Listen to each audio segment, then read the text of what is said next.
So it's January 23rd, 2023. We are interviewing Rob Robinson within the Memories of Mountain Drive exhibit here at the Santa Barbara Historical Museum. The interviewer is Chris Ervin. So Rob, can you tell us where you were born and where you lived when you were very young?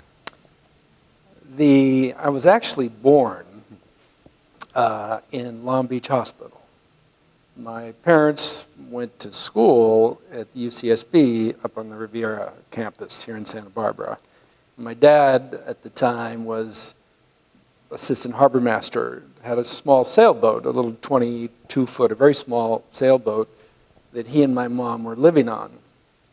And she got pregnant, and because it looked like there might be complications with the pregnancy, they went down to Long Beach where his mother was at the time. And I was born in Long Beach Hospital. I was a month premature, and so I had to stay there for, I think, a month before I was released. And I came back to Santa Barbara. So practically, physically, I was born in Long Beach, but I was there for a month. And I spent the early years really on the boat. I mean, my first year was on the boat in Santa Barbara Harbor. Right. Do you actually have any memories of that at all? I know it's awfully young, and none of us really do. No, I don't, actually. Yeah. My dad says that when I turned one, when I was about a year old, they decided it wasn't a safe place for a one-year-old toddler. And so he had a friend, Bill Richardson, who he was in the service with, that had bought a piece of property from Bobby up on Mountain Drive.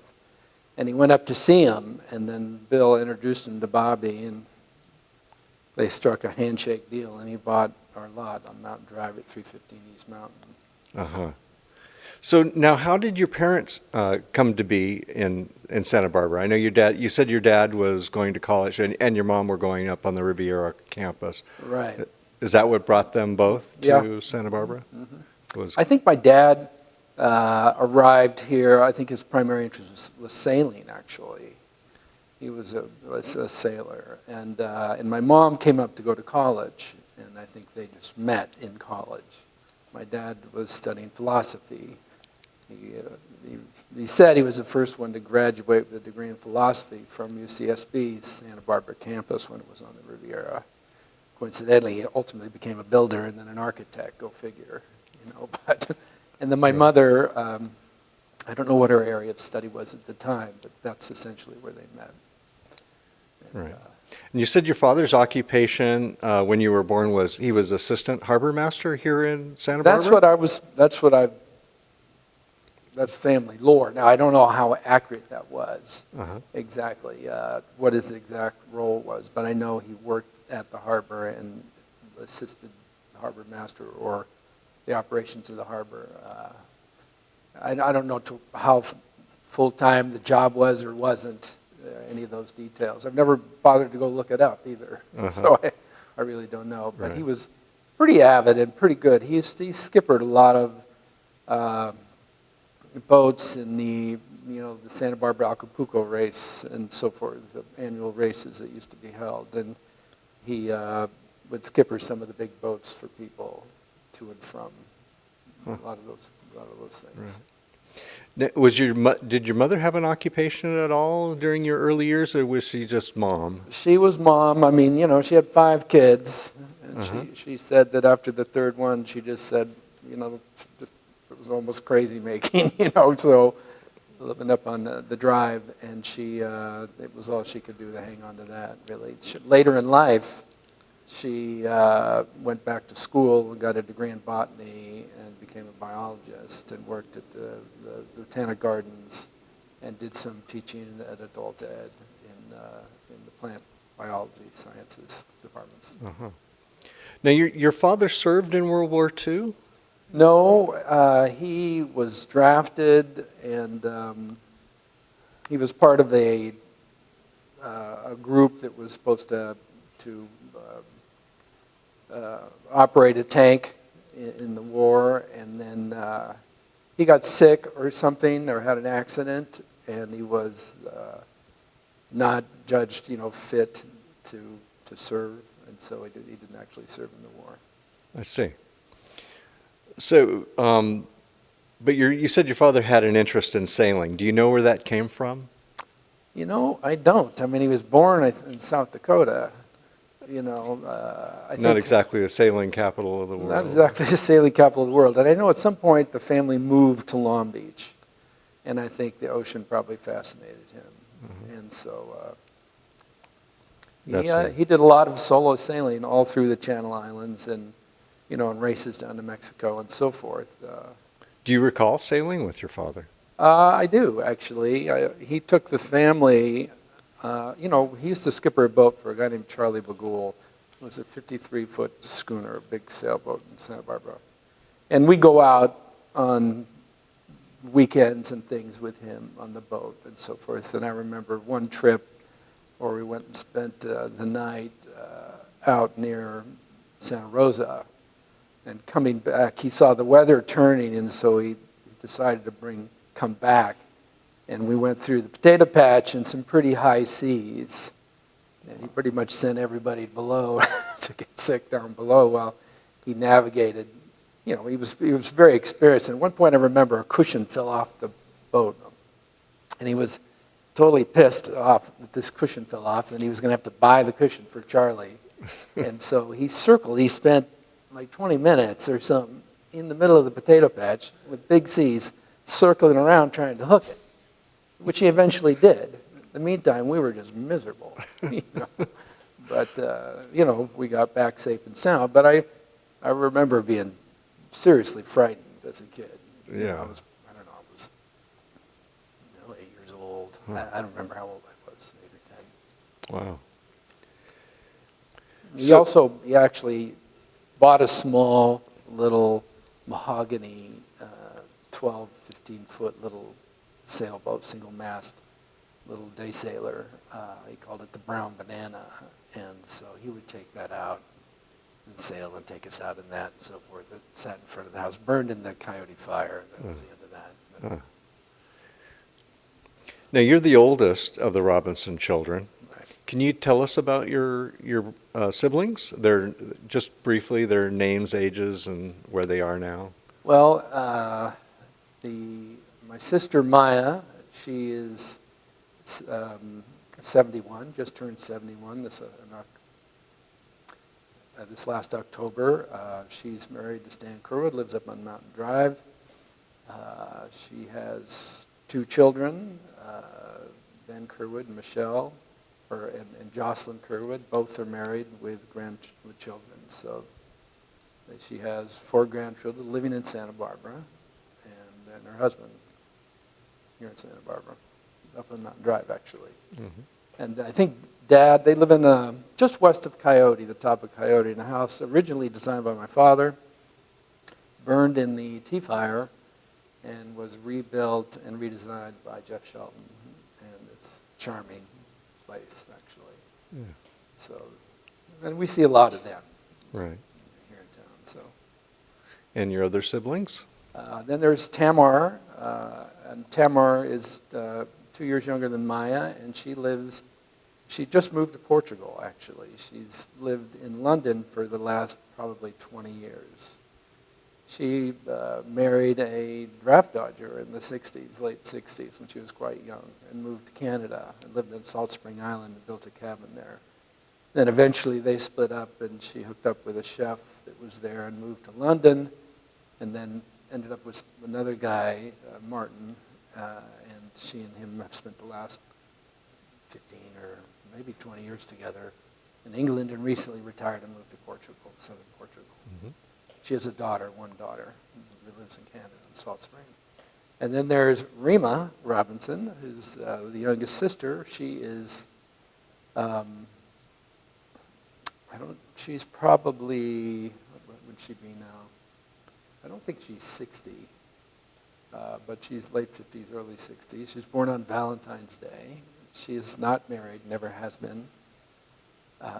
Sweet, lovely human being.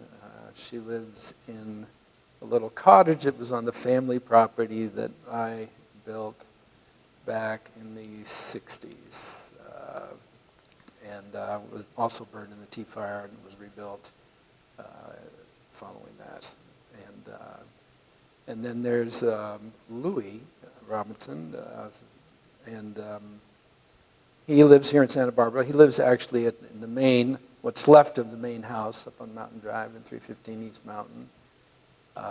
He's not married at this point. He has a daughter, and he works as a draftsman for Paris Construction.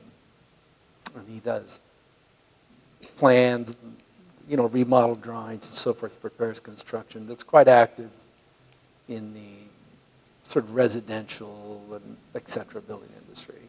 Mm-hmm. And lastly is Morgan Robinson, and Morgan Robinson is our youngest brother, and he's with my dad's second wife. He's 18 years my junior, and he's a culinary school trained chef, lives in Napa Valley, and has a couple cafes, and a lovely wife and a couple of kids. They're doing well. Okay. So you'd mentioned that your family your parents ended up coming to Mountain Drive through Bill Richardson. That's right. And then your dad built and your mom built the house there at That's correct. 315. That's correct. And do you recall the building of the construction of that I do. house? I mean, it took a long time. Originally the first structure we put in the property was an old military Quonset, or sort of a hut that the military might use to deploy to stay somewhere for a few weeks. It was made out of plywood. It actually sort of folded together in a way. It had, and that it wasn't much of a structure, but it was like 20 by 20 feet, single room, and you built the floor and then stood the walls up and clipped them together. It was green, I remember. I remember living in that until they started the construction of the main house. And then they built originally what is now the dungeon, which is the only room that's left in the house where Louis is, which ultimately became my room. And then on top of that, they built the kitchen. And the construction of the home to its completion, took 15 years or something. It took a long time. So, I remember making bricks. I remember we had a temporary living room that was built on the house. There was kind of a fireplace at the end of the kitchen that opened to the living room and the kitchen. And outside that was a high-ceiling living room that stretched and looked south down the canyon. And he originally framed it and covered it in old Santa Barbara or Goleta News Press print boards. They used to be some type of plastic that they used to print the paper with, and then they'd throw them away. And they had these sheets that you could staple over and make a waterproof structure. It was quite crude, I'll be frank. But it did the job for a couple of years, and that ultimately was torn down, and the adobe walls were built, and the ridge beam and ceilings were put in and so forth, and the tower. Do you have any recollection of other folks there on Mountain Drive coming to help build the house, help your parents out, work parties? Sure, there was lots of that. We'd help people build their houses, they'd help us do ours. I mean, it was quite common in the day. And people stopping by to see how things are going, have a glass of wine, whatever, I do remember an interesting thing about our home growing up, in that the kitchen, the main room of the house, had a dirt floor. I mean, it was rammed earth, so it wasn't like piles of dirt per se, but it was quite hard, and you could sweep it, But as it aged, I could still remember the cracks that were in it, and so forth. He ultimately, tiled the floor, and curiously enough, it never cracked. It was just tiled right on. It was so packed and kept dry for so long and packed that it never cracked. And that's an aside, but people did, particularly around the time of a ridge beam going up in any of the homes on Mountain Drive. You know, when the roof was put on, there was always a celebration, you know, a roof tree party, basically, when the ridge went up. And you needed everybody's help to get the ridge up, you know, to build the roof. What's that called? A roof tree, you said? Yeah, I remember it being a roof tree party, roof tree party. I'm not familiar with that term. Yeah, I don't know if it's where it came from per se, but roof tree or roof raising party is probably more common, a roof raising party. Right. They take a brow of a branch and nail it up to the ridge. You know, I think that's where the tree came in, roof tree party. And you nail it up to the ridge beam once you had the ridge up, and it would sit there for a while the roof was being built and so forth. Just decoration? Yeah, it just, you know, it's sort of like a blessing for the home in a way. Gotcha. You know. Interesting. And that happens to this day. I mean, when people rebuild and so forth. I know when I built 3 homes on Mountain Drive. I built a little small adobe that was opposite my father's and mother's home, our childhood home. I built that in 69, started in 69 through 70, 71. Little single story, little tower, adobe. And then in 1980, I built a little 1,100 square foot little cottage up above that on Bill Greeno's property that I bought from him. And then the main house, you know, around 1990 up there. But in all of those events, we'd have a roof tree party, you know, any excuse to have a party. I mean, it was pretty much the neighborhood ethos, you know. Right. So could you, you know, as growing up as a child on Mountain Drive, could you describe what a typical summer day for a young boy was on Mountain Drive? Who were your friends and what did you do for fun? You know, those were good times. I remember those, you know, I remember being 10. I mean, it started a lot earlier, but I remember at one point when I was 10, you know, Chris Neely, his name was Udi back then, was my best friend. And we did everything together. We roamed the hills. We ran the dog trails. We were just little, dirty little roughkins, you know. We built tree forts, underground forts, all up and down the canyon. Explored the water cave that was below the house. Explored the cave. It was up above Merv, the lanes on the upper height area. I remember when we had a trampoline out the back, out in front of the living room. And I thought, gosh, we got this trampoline. I have a transistor radio. I'm living here, and I got my friend. I am just as happy as I could ever be. I was quite happy. But, you know, we would play. You know, at one point, Chris and I, well, there's no televisions up there for quite some time. And at one point, the neighbors moved, the Graysons moved into the neighborhood, and they had a little black and white TV. And we got excited about Zorro, and we decided that Mountain Drive needed protection, and that we should be Zorros and adopt his philosophy and keep a lookout on Mountain Drive. And of course, we ran everywhere. We knew everybody ran everywhere. So we would dress up in the evenings as Zorro. You know, we had our wooden swords and our cape and our makeshift hats or whatever, and we'd go around to the homes at night and just make sure everything was copacetic. Well, of course, everything already was copacetic. Everything was fine. And so at one place, down at the Mendias' place, I remember we'd go down there and we'd kind of spy around the house, and then the old man Mendias would come storming out the door, "Who's out here?" And we'd kind of hide in the bushes, and then we'd ditch our stuff and go in and say hi to his son, Richard, and watch TV with his son, you know. Well, one time we did that, and he came out with a rifle and his older brother, and he was pissed. He didn't know it was us, you know, and he just thought they were troublemakers, and he wasn't having any of it. And he came out with a flashlight and a shotgun, and I remember we ran separate directions and hid in the bushes, you know, laying in the earth as close as we could get under the scrub oak. And That was the end of our Zorro episode as kids. But we did had a lot of freedom. You know, we'd go down we spent a lot of time walking through, around Westmont College, befriending some of the students, looking for dimes and quarters underneath the store steps, to buy candy or whatever, going down to the archery range.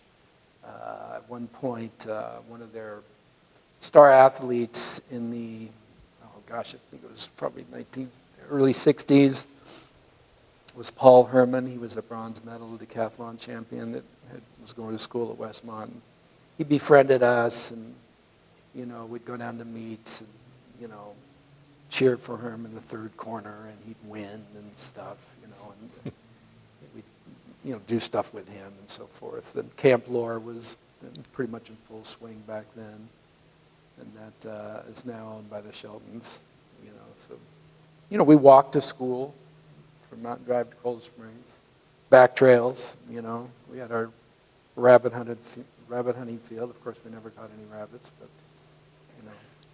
Now, you ran around the hills up behind Mountain Drive, and I know the terrain's pretty steep up there. Right. Did you ever have any, close calls with the terrain or with wild animals while you were running around? Well, there's our home was right below Mountain Drive. I mean, we had our scrapes, certainly, but there was right behind the upper high track is a mountain, and it's called Mount Hasbin because it's been climbed. Okay, we read somewhere that if you discovered a mountain, you're the first one to climb a mountain, that you could name it, and it'd be yours, So Chris Neely's brother Dana and I made an expedition, and we went up and climbed this mountain and named it Mount Hasbin. And then we brought a crew up of kids, all neighborhood kids, on an expedition up there the next week, but it was really foggy, and we'd made a flag to plant on top of the mountain and claim it proper. So it's quite a struggle to get up there because it's very steep, and there's some rock ledges you got to climb. Well, we got lost going up. How do you get lost going up? It's a bit of a surprise, but we got lost, and so we had to abandon the mission and came back down. I found it as an adult, some 40 years later, the flag. It was quite funny. Oh, wow. It was still there where we got turned around. But we used to climb it a lot. And one time, climbing up a rock ledge, we used to love climbing the rocks, and we were pretty good at it. And I pulled myself up over this rock, and I looked straight in the face of a rattlesnake, right at it. It's right there, right in front of me. I could have touched it. And it started to coil, and I just leapt off the rock. And I was, 10, 15 feet in the air. And I just flew back and crashed into the bushes. And I got scraped up, but that was it. I didn't get any worse than that. Right. I mean, that's one memory. But, I mean, it was, I think about it now, because when my kids were growing up, I wasn't going to have them climbing around with me not knowing where they are. I mean, I'm sure many of us in that era could roam our neighborhoods with quite a bit more freedom than we do today, and there was no exception there, Right, right. So I understand that some Mountain Drive children did not necessarily go home for dinner every night. Can you tell us about that part of being a kid in the community? Well, yeah, you could really eat wherever you were, sort of.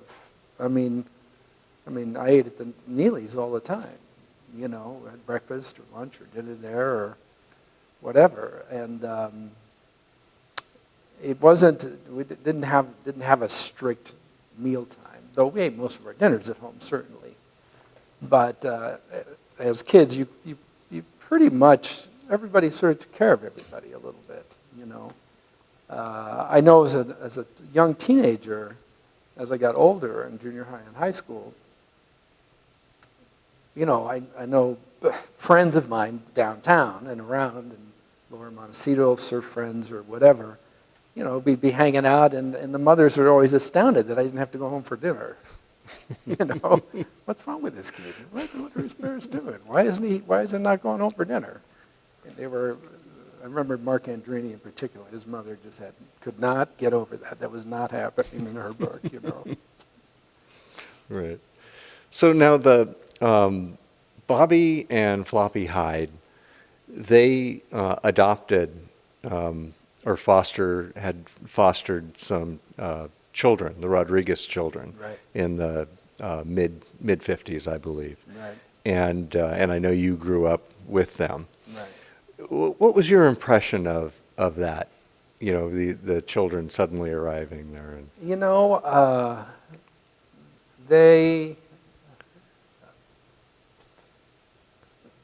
my knowledge of that prior was it was just Bobby and Floppy over there. You know, Bobby playing Go outside his house in his hat, his boots, nothing else, under the olive tree, playing Go outside. because his children were older and His already children were left. up and gone. Right. You know, I think he didn't really, develop, so to speak, or, commence the selling of these properties until his kids were already gone. It wasn't really a surprise. I didn't think much of it other than there were more kids in the neighborhood. So, and there weren't any boys that were exactly my age. There were the girls that were, close to my age, but my sisters would hang with them. I wouldn't hang with them per se. And the boys were older, Cecilio and Junie Rodriguez, and they were in high school, so they were older, But at the same time, they played music and did stuff, and they were cool. And we stayed in touch with a number of them for quite some time, but haven't more lately. Right. So now, as a child, I understand there were community outings to go camping, and did you participate in that? And Oh yeah, yeah. and I mean, where would you go, and how long? And we camped. My mother and Barbara Neely were best friends. Neely's had 6 kids, and my dad had 5.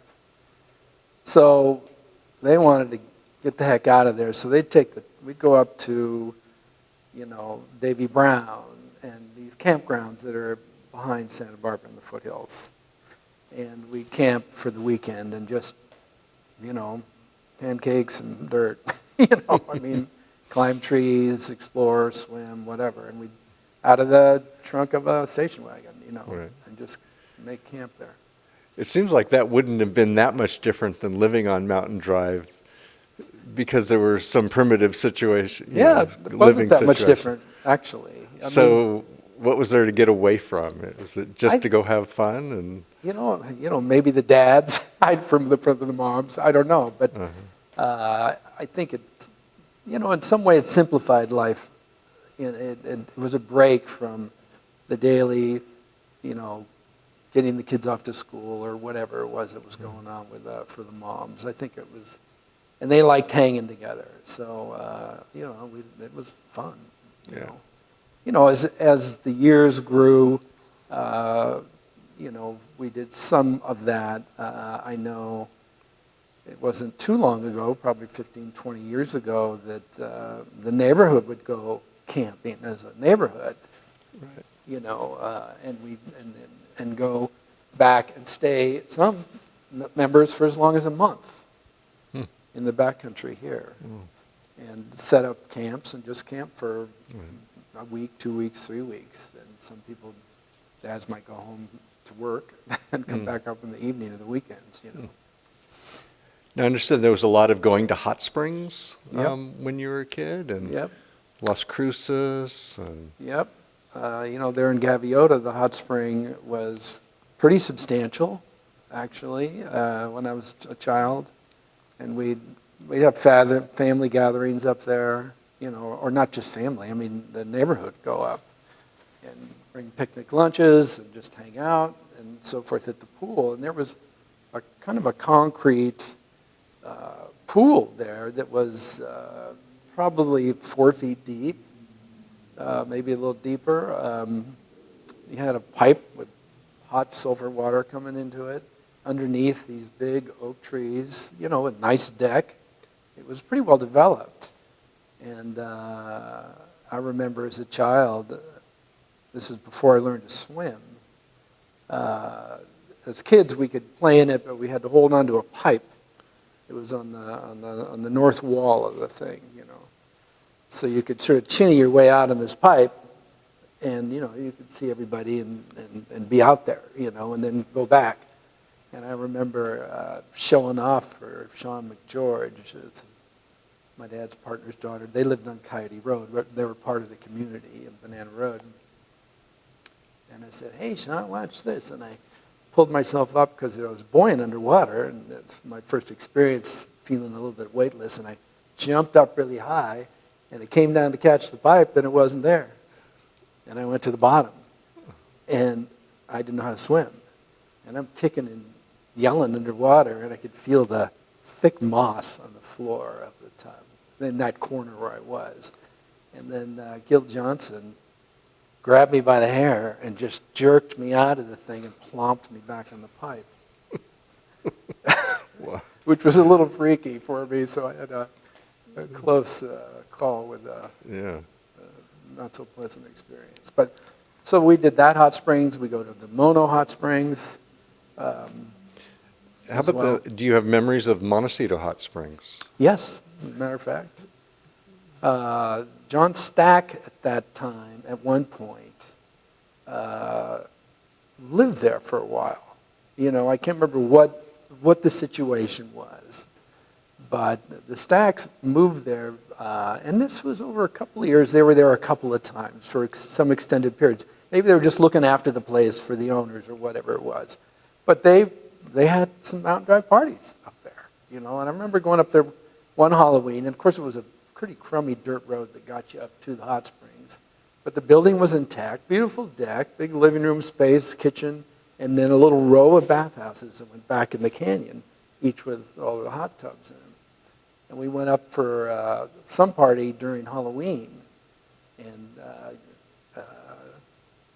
somebody had organized a cable that went across the canyon and pulled a balloon with a sheet, or a basketball with a sheet on it, and pulled it across the canyon as a ghost, you know, across the canyon. And it was a big hit with the kids. It was a big hit with the kids. But, you know, they'd party and we'd spend the night.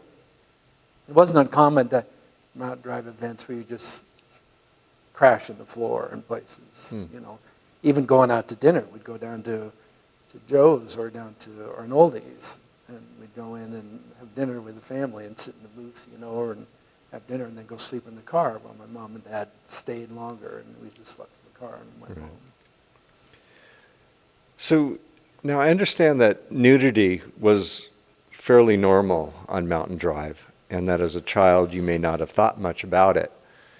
When did you realize that the world outside of Mountain Drive that was not necessarily clothing optional, and was it a surprising revelation? Yeah, not just that. It was just the lifestyle was unusual where I grew up, and I didn't realize that until I went to junior high. That's when I went from Cold Springs, because even at Cold Springs, you know, we walked to school. It was an adventure getting to school. It was an adventure getting back. You know, there were other Mountain Drive kids there. It was more, I knew it was much more formal than our existence up on the hill. But there was, well, I won't digress into some of those stories just yet, but to the nudity question, growing up, if somebody had a swimming pool, everybody just swam naked. That's just how it was, you know, and adults, kids, whatever, you know, from the wine stomp on down, you know, and a lot of it at Bobby Hyde's, as a matter of fact. That's probably my earliest memories of swimming in a pool was in front of Bobby's place. But I don't know if you've been up there before. I've been up there, but I've not seen the pool. Yeah, it's kind of in front. You know, we got oak trees or olive trees around it, and it had a kind of a flat back wall, and the front wall was just a big arc with steps at either end, and it wasn't very deep. And there were wine bottle windows across the front. So, and it wasn't full all the time, but when he filled it, it was fun, and we'd romp around in there. But the Johnsons had a frog pond. They had a pond in the canyon. We'd hunt frogs in.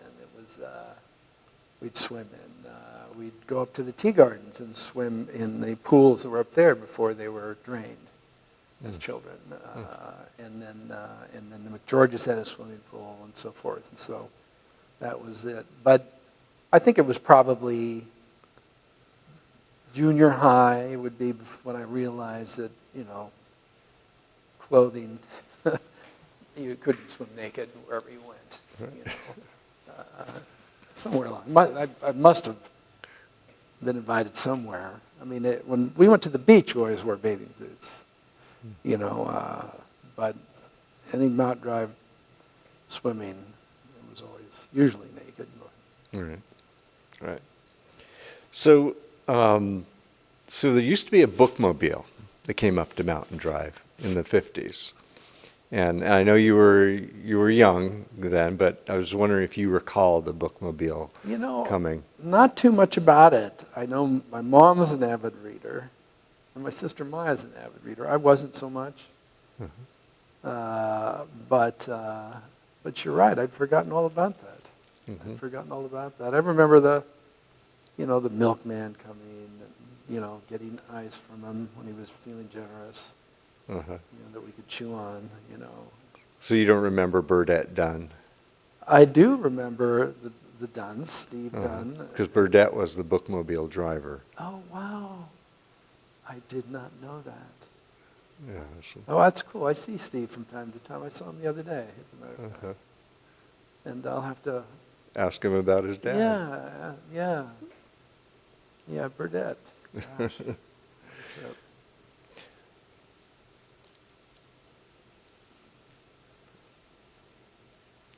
So can you tell us any of the hardships of living on Mountain Drive? I know you've already described being a child, and it was you couldn't think of a better life than what you had. It was fun. But so it sounds like hardships were, maybe you didn't even know there were hardships that your parents maybe were going through. As a kid,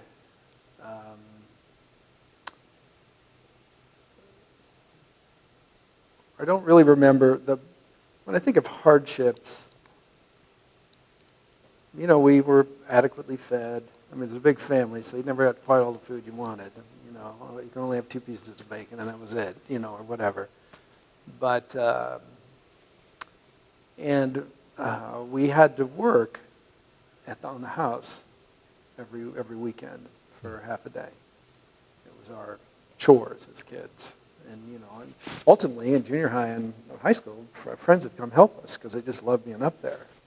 And then they'd have a big breakfast with us, and all was good, But I do remember seeing some alcohol abuse that was frightening. I remember at one point, everybody seemed to manage their alcohol pretty well, but I at one point saw a woman who lived up in the neighborhood who'd come over to visit. It was quite common that if you dropped in to see somebody, you were offered a glass of wine. And it's really, everybody had an open door policy. Anybody could just walk in, say hello, and the host would just offer you a glass of wine. My dad had a spigot. Used to get these little small barrels that Bill Neely would pick up in Paso Robles and bring back for some of the Italians in Santa Barbara and for mountain drivers that wanted them. And they had a little 5-gallon barrel that he'd put in, and he had a spigot that came out of the wall so he could just spigot a glass of wine.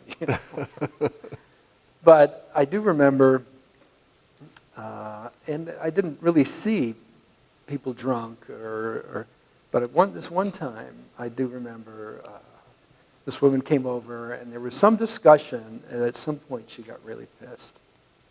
And, I don't know why or what, but she threw a half-gallon of milk at my father.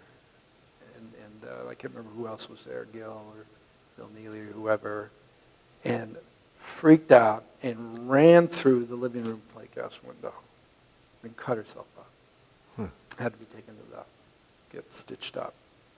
And it was frightening, you know, and I sort of connected the dots there that this, you know, some of this wine drinking could go astray. Right. It was dangerous. And so you saw a bit of that. Some of the folks up there could be nasty if they were some of the fathers. They could be really grumpy. A couple of them were seemingly always that way. Some were real stern, others weren't, you know. So you had to kind of navigate that, you know.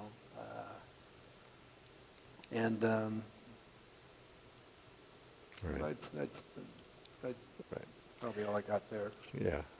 So your mother was a talented singer, among many other attributes. Right. Can you tell us what Peggy was like? Yeah, she was a soprano soloist for years, and she and my father both were. I mean, she was, as a singer, she was very, very good, and she was, you know, their soprano soloists there at All Saints by the Sea for years and years and years. But they would do theatrical performances. They would do HMS Pinafore, Madame Butterfly, and these various plays, and they'd do them at the Montecito Hall, you know, in Coast Village Road, or up in Upper Village, or down at the Libero. They'd have these plays. You know, my dad had played Dead-Eye Dick, and she would be whatever, you know. So there was lots of that going on, and lots of music. I think my mom had a tough time raising 5 kids. I mean, like I mentioned earlier, she felt that after the third one was born, and, you know, she was doing it all. You know, my dad worked 6 days a week my whole life. And my mom, you know, took care of the kids, you know. And she said she was just almost, at 3, she just checked out, kind of, you know.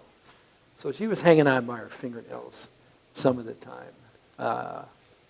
I didn't, and she apologized to me years later because being the oldest, when she started having more kids, she just, you know, take care of yourself. So I was just taking care of myself, kind of, as a kid.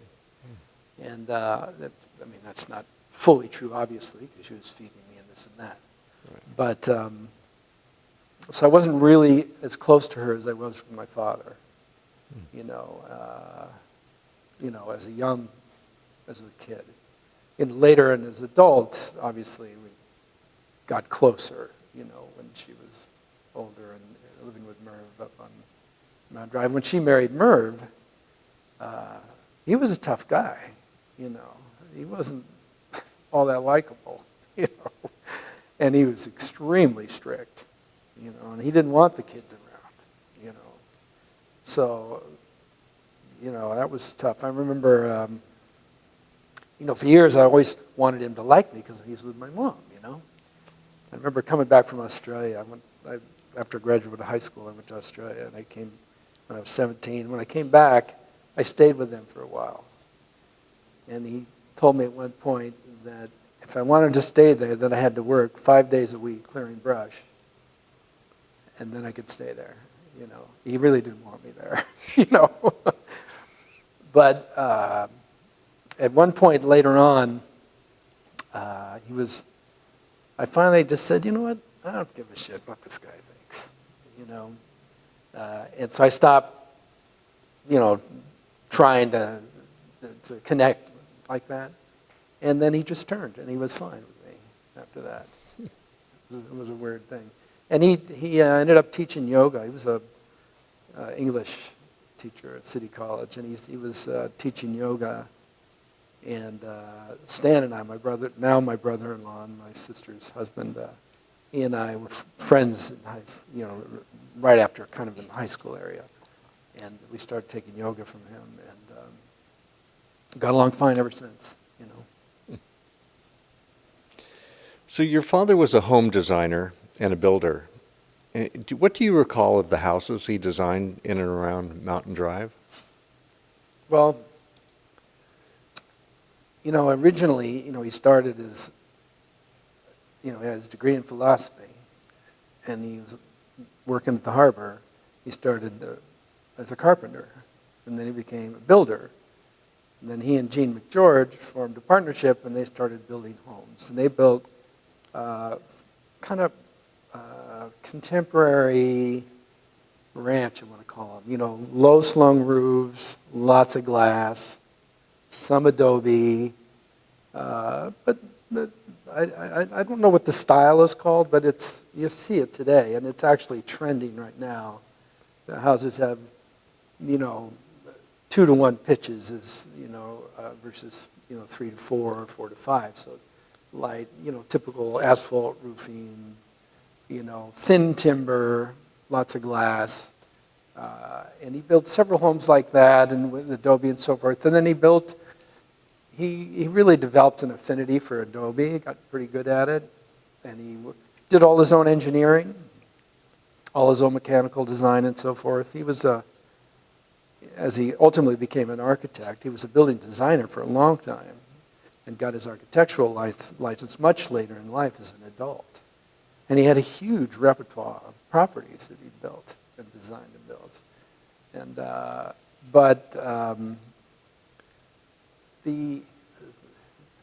he really liked his clients. And he chose his clients, kind of. And he didn't charge much for his work. I asked him about that as a kid. Hey, Dad, how come you haven't been building us a big fancy house and making lots of money? And he said, I'm just getting what we need. And he really, he was lifelong friends with most of his clients. And he would build houses that suited them, that were comfortable for them. I know a couple times,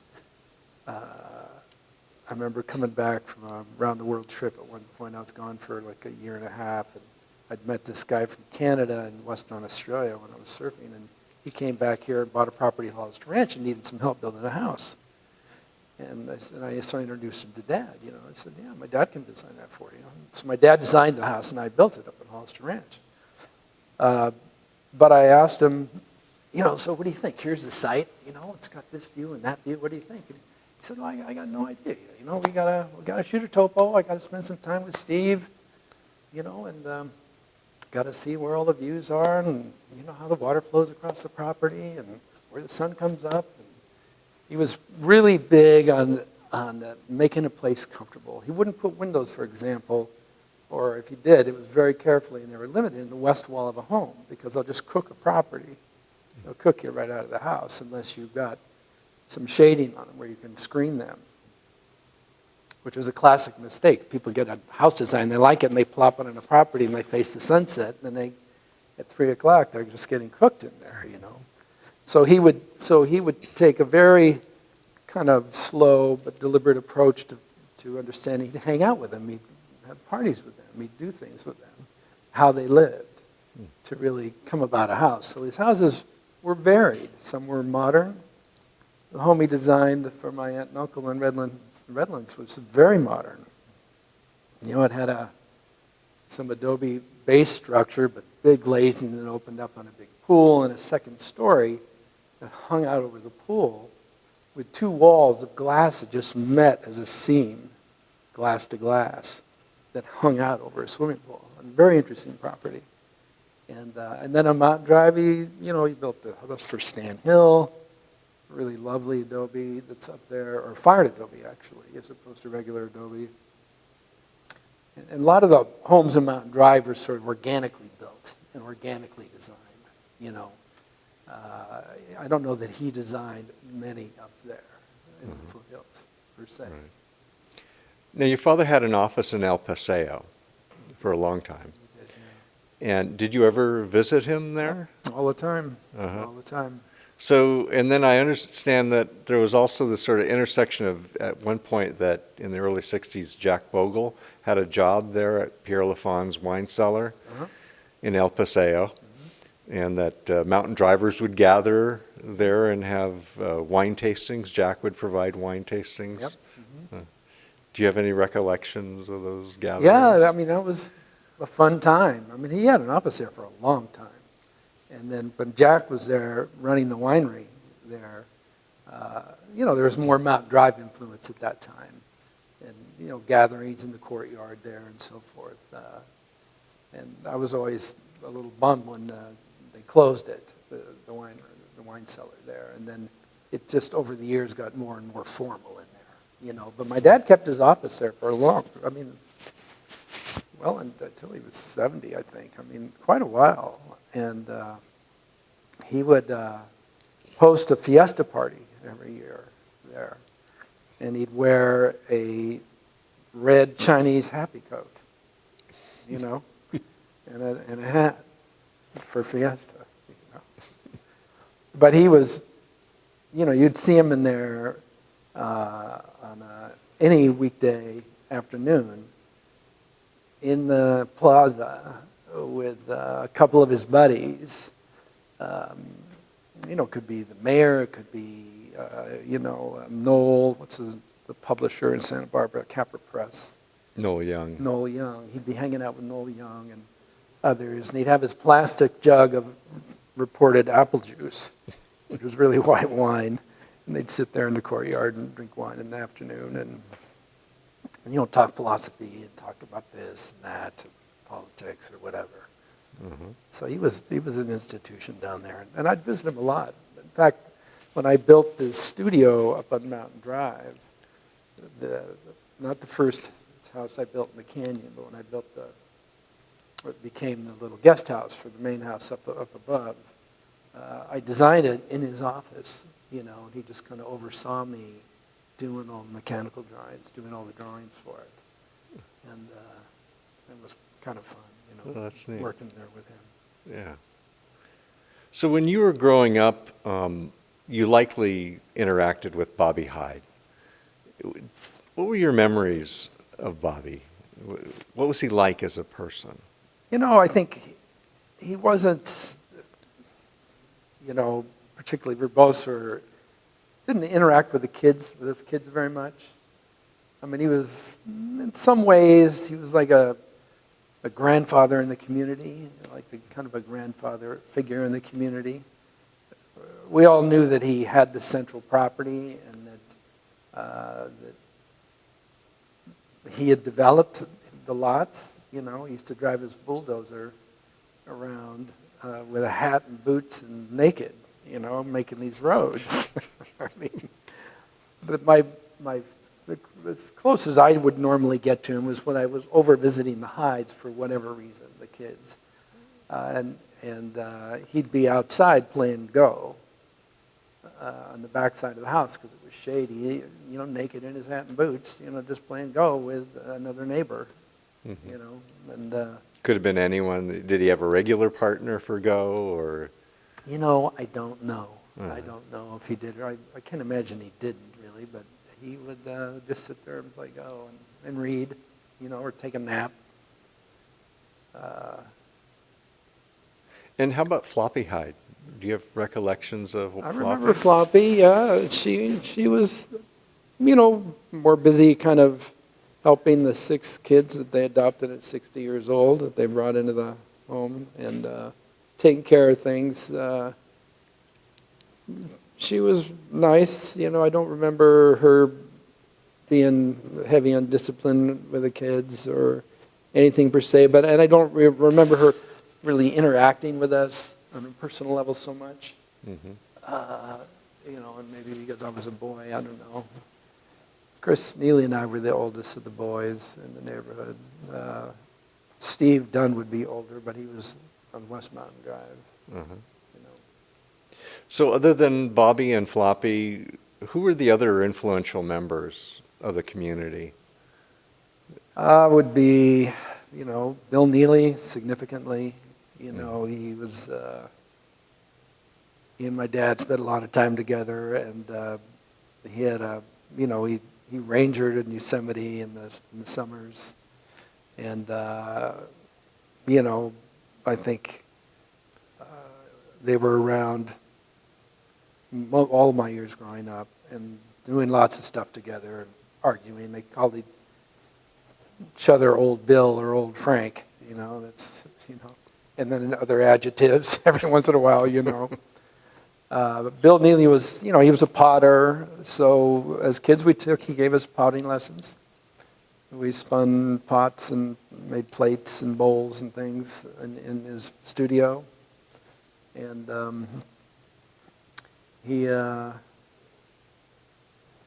was probably one of the more significant ones, certainly. Jack Bogle, who had the house up the hill. And there was Sunset Club on Sunday nights. There, all the men would attend, and they'd rigged up they had a carbide cannon. Basically, it was a 3-inch ID pipe about this long. It was welded shut at one end with a little hole at the end. So they'd put water in, and then some carbide pellets, and then put a dog canned food that was flared over a wine bottle so it would fit snug in the mouth of the thing. And they had it stationary at the balcony of Jack Bogle's pad that sat over the mountain drive, and point it down to Neely's and then light it at the hole, and it would blow with a good boom, and you'd send a dog food can out over the road down to the neighbors. Was that like a daily activity, or No, but was just it special occasions? Or? No, on Sundays. On Sunday. Sunday evenings. Sunday late afternoon evenings. The men in the community would gather up there and drink, basically. Right. Do you recall going to Sunset Club? Uh-huh. A few times. Yeah. And it was men only for a long time until well into my adulthood, and then it was, everybody, and it wasn't as regular. Jack was a merchant marine and a bachelor most of his life. He did meet and marry a Japanese girl that he brought back, Soo-chan, and he built this cute little adorable adobe. It's really my favorite house on Mountain Drive. I caretook the house for him once for 3 months, which was really fabulous. I just loved it up there. It was almost like a hobbit house. He was a little man, a small guy. So, but the adobe walls weren't plastered or painted with whitewash, so they were bare. But he made good bricks. They were real tight. There wasn't much dust around in the house. It had tile floors, nice windows, beautiful views of the sunrise and so forth. But she would sweep the walls all the time. She just couldn't get over the fact that this house was made out of dirt, out of mud. And it drove her crazy. They ultimately got divorced and remained friends the rest of his life. And she married a guy up in Sacramento or something and moved out of the area. My one regret is not having bought the house when she offered it to me at one point. Is it still there today? Yeah, it is, yeah. It survived all the fires? It has survived all the flowers. Wow. Yeah. So now, some mountain drivers had regular day jobs, and some tried to make it as writers, musicians, artists, artisans. So as you were growing up, were you inspired to pursue any particular career? I know you're an artist today. Is that where you were inspired by? There were teachers, writers, potters, builders. I kind of got that you could do anything. That's what I got from it. I wasn't inspired necessarily to go on one particular track. I think it was quite a while later that I really enjoyed building. When I came back from Australia, I went to Australia when I was 17, largely to avoid the draft. In 1968, they're taking most everybody back then. And I went to Australia, and in a legit means was able to avoid the draft. But it got me traveling when I was 17 and realizing how at a young man, I realized how easy it was to travel. That all I had to do was make up my mind where I was going, and then it would happen. It was really it was just learning commitment, basically learning commitment, as opposed to saving up money to go somewhere. It's just decide you're going and then save the money, or whatever. But I think what inspired, my dad always said, you can do whatever you want, you can be anybody, I'll support whatever you want to do. I graduated high school, I was 17 years old, and I went to Australia with $200, And he didn't give me any money to help me along, but he said, have a great time, I believe you're going to do fine, and so forth. So I've done a lot of different things as a result of that. I was a builder, I came back doing construction, obviously, because I'd cleaned job sites when I was a kid. I'd been a part of homes being built, so I knew the fundamentals of all the trades. I built, 3 houses on Mountain Drive.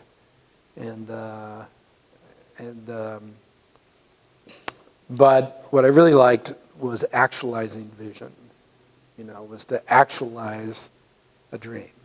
That's what excited me. So building, that's a worthwhile trait in that way. You build a home, you design, you build a home, you build it to fit a family's needs, their desires, their tendencies. They have children there, people are born there, people die, they move on, and we all have these memories of these places. And I like that. I like that. And so I started a backpacking company that made surfboard bags and skate bags for the industry. I had a solar company. I was one of the very first companies, Rick Scott, who owned part of Sierra West Big Dog, and I partnered in a company called Solar West Electric. And we made, we did solar electric homes back in 1980. When panels were $13 a watt, now they're, 45 cents. It wasn't economic at all, but you could do it. I was excited about that. I got in that thing way too early. I should have listened to my uncle said, Rob, solar is a future technology, but batteries are the weak link, and you'd be better off getting into computers. He told me that in 1979 or something, But anyway, so I was inspired to actualize vision, and probably the most significant thing that I've done in that vein was put together a partnership and as the general partner build Rancho San Marcos, the golf course that was by Lake Chuma. It is now no longer there, but was there for 20 years. And that was, that was quite a large undertaking. And now I paint because I can finish something in a day, as opposed to something that takes 10 years, Right. But I think that's a result of that childhood. I know you kind of digress there, but it's a result of the childhood experience and seeing these people in different walks go in different directions and realizing you could kind of do any of those things. Yeah. So gender roles on Mountain Drive in the 1950s and 1960s, they've been described as predominantly male or chauvinistic. How would you describe the roles of men and women in the community that as you were growing up? Would you agree with that, or? I think that's a fair assessment, actually. It was, the men worked, the women took care of the household and the kids pretty much. That's obviously changed over time appropriately. And some of the men were more chauvinistic than others, So then the 60s was a time of the sexual revolution and women feeling like they were more empowered. Did you witness any kind of evolution of that? I don't know that I saw it in my mother per se, but I mean, my dad, when my parents separated and got divorced, she moved in with Merv Lane up the hill, and he was a teacher at City College teaching yoga and then English, and then my dad met this smart 18-year-old from Westmont College, And she moved in with us when I was, turning 17, and she was 18. And she was a strong woman, I saw, and more assertive, and there were others as well. And I just saw that transition, and particularly in our peer group, the women were a lot more equal and so forth. People, it was easy for some people to just default into those roles, but because that's what they saw their parents do. But it was obviously not necessarily a good way to go. Mm-hmm. Now, when Susan moved in, your stepmother, what was that like? She was only, as you just mentioned, she was only a year older than you, A year and a half. Yeah. And now your new mom is almost a peer. And well, we had friction over this, as you can imagine. Her sort of bossing me around just didn't work. We were never terribly close, actually, as a result of that. It was tough, when she got along pretty well with my sisters, however. They're, much closer than her and I, although we're made peace long ago, And she's the mother of my youngest brother, who's a prince, so. But it was odd. But at 15 years old, I was out of the house, kind of. I was there. I was contributing. I would do the work, and so forth. But I was out in the community, surfing, exploring, playing music. I was honest with my parents, my dad, what I was doing, where I was going, what I was doing, and always.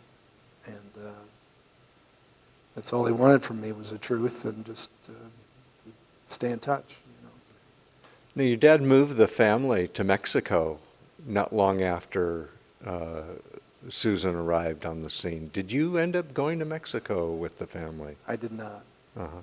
I was in Australia when they moved to Mexico. I see. And when I came back, they were down there, and our home was rented to the Schatz, to Stevie Sheetsley. And so I lived with friends for a few months. I tried it with Merv, but didn't work. Then I lived with the Dailies down in Middle Road for a while. And then I built a small structure across the canyon on the family property, and I lived there. And I went to visit my dad and the family a couple of times down in Mexico, and stayed with him for a while. But I didn't live there per se like my sisters did in Mexico. Right. So, to get back to some of the traditions on Mountain Drive, can you tell us about your earliest memories of the wine stomp? Did your father take the family to go pick grapes, and you got in the vat to crush grapes and all of the above. I'm trying to think what my earliest memories of the wine stomp are really going to pick grapes up in Paso Robles. And we'd go up there, the neighborhood would go up there. We'd just go en masse on a Friday night, and we'd camp out under an old Mel's vineyard, El Castillo, I think. I'm not really sure about the names, but we'd camp under these oak trees, have a big fire, cook a meal, they'd roast venison or something, and make hamburgers or I'm not sure what. The dogs would come with us. They have dog fights. There'd be music. I'd say it's kind of gypsy-esque in a way. It'd be lively, and we'd go climb in the cars and go to sleep. In the morning, we'd get up and have some breakfast pretty early, and then we'd go in the vineyard. And even as young kids, we were given knives to cut grapes and collect grapes. I think I can remember how old, if there was a year that you had to be to have a knife, but I don't think it was just they felt you could handle it safely. And we'd pick grapes, put them in boxes, and carry them back to the compound and put them on the truck. And then the whole neighborhood would sort of clean up and take everything down back to town. And then the next morning, neighborhood would converge at the Neely compound down the canyon from us. And the kids would be playing up at the house, and the moms would prepare a feast while the men got the wine vat ready, in that wine area. So we'd rake and you had to be 13 years old to go with the men to work down at where the vat was. And this was kind of in a tight box, little bit of the canyon, with big oak trees that hung over it. There was a rock and stone, adobe sod roof little wine cellar right at the back of it. And then there was silt that had layered over the years from rains, made kind of a sandy floor to this area. There was a big old redwood hot tub that was used as a hot tub, and it was heated with a water heater with a fire built underneath it, and the coals and water circulated through to warm up the water. Then there was a wine vat that sat about 2 feet off the ground, a 5-foot diameter wine vat. And then it's a life-size statue of Bacchus naked. And we would spray him gold anew, sharpen him up. We'd make a wreath for him, put it on his head. We'd sweep the grounds. We'd wash out the tub for stomping the grapes. Dump all the fruit that we'd cut and put it in the wine vat. And then get it all cleaned up and ready. And then the men would all sit around on these logs and benches and discuss who the wine queen should be. And there was a couple rounds of voting. It's a colorful discussion. I think that's probably one of the reasons you had to be 13 to be down there. And really the goal was to pick a woman or a girl that had a lot of spirit. And it was really about who had a lot of zest for life, a lot of spirit. And it could be somebody's grandmother or wife or daughter, it could be anybody. And it was the whole gamut. I mean, if you've ever been up onto Mount Drive and seen the tiles to look at those dates, I mean, Maya was a wine queen when she was 8 years old or something, And but it was probably more adults. But in any case, then we go back up the house, have a big feast, parade down to the wine area, and then you've seen the films here. My dad was quite theatrical, and he'd wear his navy whites. He was never in the Navy. Bare feet, leopard collar, and he would take a jug of wine and he'd swing it around, and he'd cite this Greek prose and ask Bacchus to join us in our merriment and bless this wine and blah, blah, blah. And he'd quite theatrical, and the whole neighborhood's, mothers and fathers, grandmothers, everybody's there. And then he would announce the wine queen, and with cheers in the community, and she would step forward and she would disrobe, and then she got a gold crown, and she would step in a tub of water that was next to the stairs that climbed up and into the wine vat, and she'd climb up in the wine vat while the neighborhood sang the traditional wine stomp songs, And that would last for, a few minutes, and then the children, as kids, we could all jump in, clean our feet, climb up with the wine queen and get in the vat. And so it'd be just the wine queen and the kids. Then the kids would get out, and then the adults would get in, over time. And, it goes on from there. And then we'd get in the hot tub and clean up and then run around and play, And we did that every year for years and years and years and years. Mm-hmm. Until probably sometime in the early 70s or something when, it just couldn't work anymore. It got too crowded, people from town, and it just... the advent of cell phones, you just could not do that today. Right. Rightly so, Right. And so that stopped, It was a lot of fun, and then everybody clean up, and that would be the end of the weekend, And the wine that was made was, I'd have to say, was god-awful. I mean, it was stomped to oblivion. When you make wine, which my brother-in-law and sister and my wife and another couple continue to do now, and have done it, I started back making wine with Chris. He was partners with Norman at the time, Norman Grant, who you know. And they started making wine again as adults, with Bacchus, but no stomping and so forth. No nudity or anything, And I joined them in, I think, 1990, 91. And we made wine together for a bunch of years. And then we had a split in the group, and I took Mountain Drive. We're still making on Mountain Drive. But you don't want to crush it with your feet. If you do, you can make wine that way, but you don't want to crush it too much, because all you really need to do is crack the skin of the grape. You notice you get a red grape, if you open it up, the juice in it is clear. So when you put a culture in that after picking it and after it's crushed, the culture, the yeast basically, will consume the sugar and convert it to alcohol. And that process, if it's exposed to the exterior of the grape, that's where red wine gets its color. So if you macerate it, you're not doing yourself any favors. So now, do you recall the filming of the movie Seconds? Yeah. At all? Mm-hmm. Did you see yourself in the film at all? I saw myself in the march up to the. The film goes so quick. I had it for a while, and I've landed out a couple of times, and then of course they always disappear, so I don't have it. But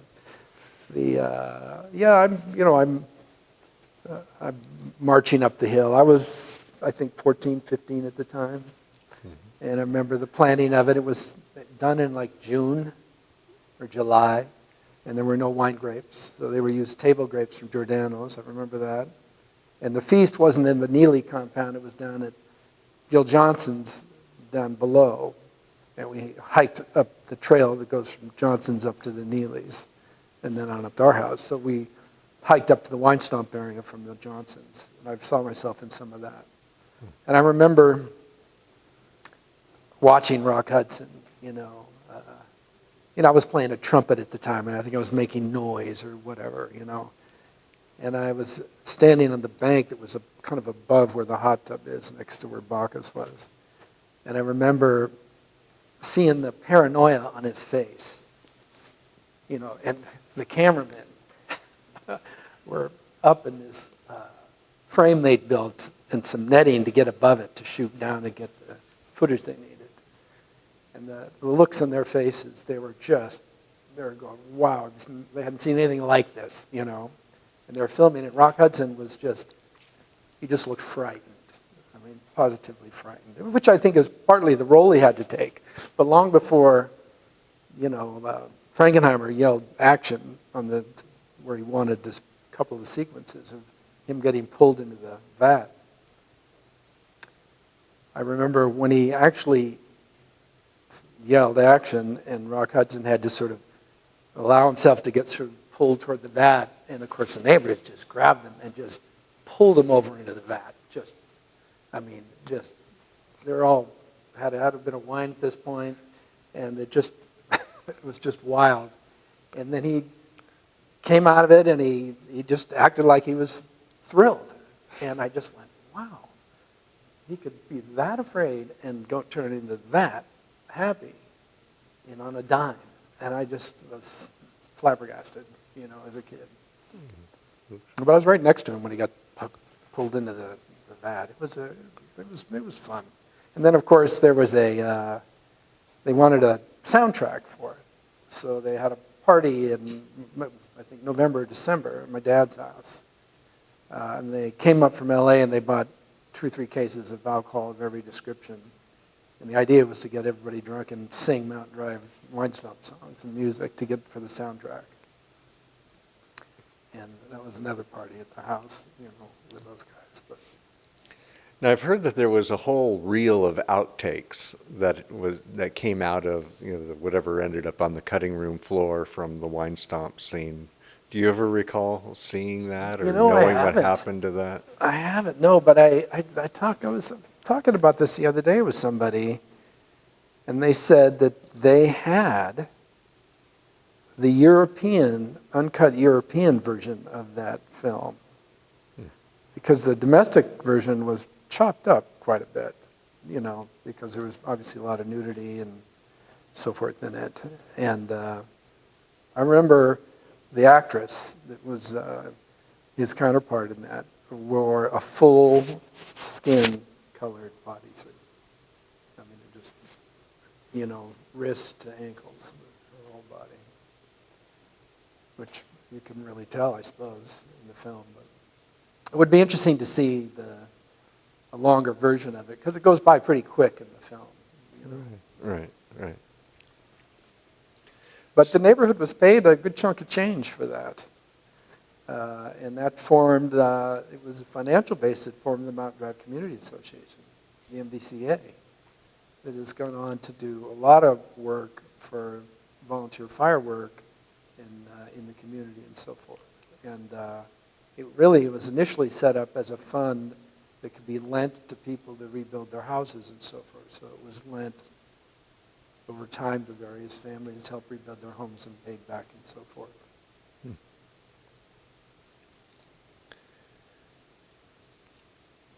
So the early pot wars, I'm sure you recall those, and we have in the exhibit some KEYT footage that we present. Yeah, I saw that, yeah. Does that footage do the pot wars justice? I mean, what is it? It's a little, the pot wars existed sometime before that, and it initially started as a kind of a challenge between Bill Neely and Ed Schertz. They're both potters, and they decided that they were going to hold this event at Hyde Circle, and whatever didn't sell by noon, they were going to break. Some big dare, And the neighborhood turned out for it, and then I don't know how much pottery was ultimately broken, because they certainly didn't sell it all, but, but there was, that almost looked like a sort of a hippie event in the film with KEYT filled it, And although it was early hip, period. I mean, it was 1965, 64, or whatever, when that was happening. So it's not too far off. It seemed a little, seemed like a bit of it came from San Francisco to me. But it was fun. People were selling food, wares, clothing, pots, artwork, whatever. And it was just, getting together as much as anything, Right. And I've heard that they ended up the pot wars ended up being ended because it got too popular. Do you agree with that? It just got too crowded? And yeah, well, that's true with a number of Mountain Drive events, actually. When you started having the road, top of the drive there, the mailbox was crowded with cars all the way to Coyote, and just lots of people just coming up to hang out, see what they could find or whatever. And, there weren't a lot of gatherings of that type in town at the time. So I think, that's one of the reasons, part of the reason for the wine stomp, stopping, and a number of the Mountain Drive events, they just got crowded. Even the pot wars that continue, we had one a couple of weeks ago, or a month before the rains. Between the storms, they hadn't had one for quite a while, for 3 years or so, 2 or 3 years, because they just, groups from LA, professional sellers were showing up to sell their wares with no real connection to the community. And so I know the Sheltons didn't want to host it. They traditionally host the pot war now, because you can't do them at Hyde Circle. Right.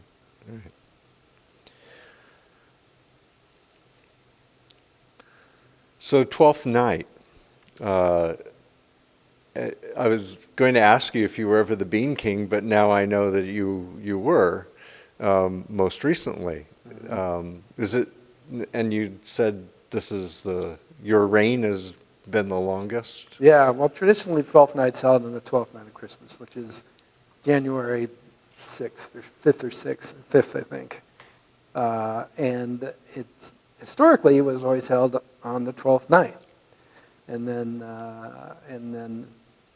I was first king in 1968, 69, when I came back from Australia.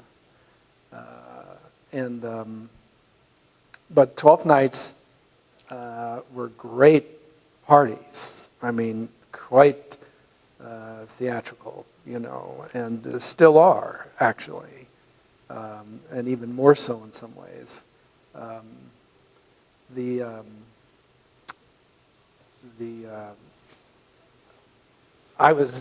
This last one which was held in 2020. I gave this speech. There was a little friction in the communities. There was Oakley and Mountain Drive, which is really one community, and there was a couple members of the community that were disjointed about that for some reason, and so I gave this speech that pointed out that the Mountain Drive doesn't own the events, the Mountain Drive is a spirit. It's not really a place necessarily, and it includes people that don't live up on Mountain Drive, and that. So I listed all these parties. I brought that scroll. I don't know if you want me to show it to you, but it's a scroll that lists all the different types of parties that Mountain Drive as a community would have, And there's, 20, 30 entries there, and these were sometimes annual, and sometimes they'd come and sometimes they'd go.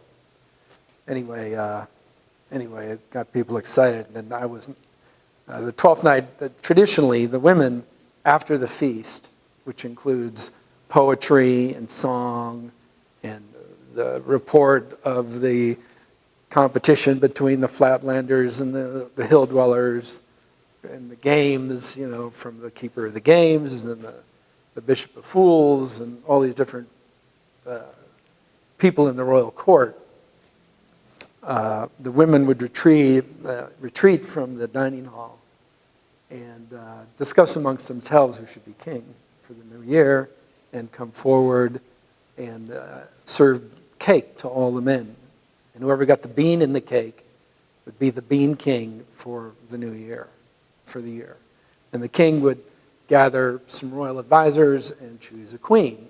And then the king and queen and their royal advisors and whoever wants to would sit in and talk with them and help them choose the Bishop of Fools, the Mistress of Mischief, the royal bedwarmer, the keeper of the music or the games, all these different things. I mean, there must be 25 or 30 royal court positions, And, lots of merrymaking, and the king drinks, the queen drinks, and what have you. So, and we haven't been able to have it for a couple of years, for 3 years now, because of COVID.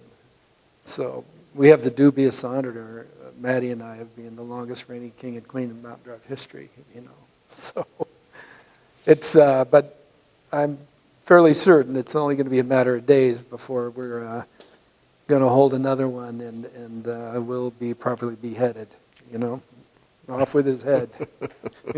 So. How about Bastille Day? Do you recall Bastille Day and storming Bastille, the castle? That was great. Bastille Day was really fun because a lot of the parties, like 12th night, is moved all around the neighborhood. Part of the traditions in it, once the king and queen are nominated and celebrated, the queen is hosted to the roof of the building they're in, and they burn an X in the rafters, you know, and that would move all over the community. It was held all over. I think this next one will probably be outdoors and for COVID purposes. But Bastille Day was usually held at the castle. It wasn't always, but traditionally it was held at the castle. And at one point, this was a lot of work would go into it. There would be peasants and royalty. I mean, I was a, castle guard, as a teenager, as a young teenager. And I mean, one of the neighbors, Robert Venable, who was from France, he built a guillotine. He built a proper guillotine with a fake blade in it that, looked like a real guillotine. And, the peasants would drag it up the, I don't know if you've ever been to the castle, but the house leading up, the driveway leading up to is quite wide and beamy, and you just see these mass of people coming, towing a guillotine up to the castle, and people guarding it. And it was lots of shouting and toasts and what have you. It was lots of fun. Although we haven't celebrated Bastille Day for quite some time. That's another party that got kind of big. But Bobby Burns is coming up. Is tomorrow. No, it's Wednesday. And Robert Burns. And Robert Burns' Day is the Scottish poet, you probably know. And writes really, he was the people's poet of Scotland. And it turns out his birthday is on the same day as my father's. So they celebrate Bobby Burns and Old Frank, and we typically do that every year. And curiously enough, this year, we'll probably do that again over at Oakley in the Midway Bar. And it's a smaller event. We bring food, and people read poetry. They sing Scottish songs. My sisters usually sing some songs. There's, there's toasting with scotch or whiskey and whatever. And I'd usually read one of my dad used to write these little stories. They were called the Mountain Drive Chronicles. They were little stories of,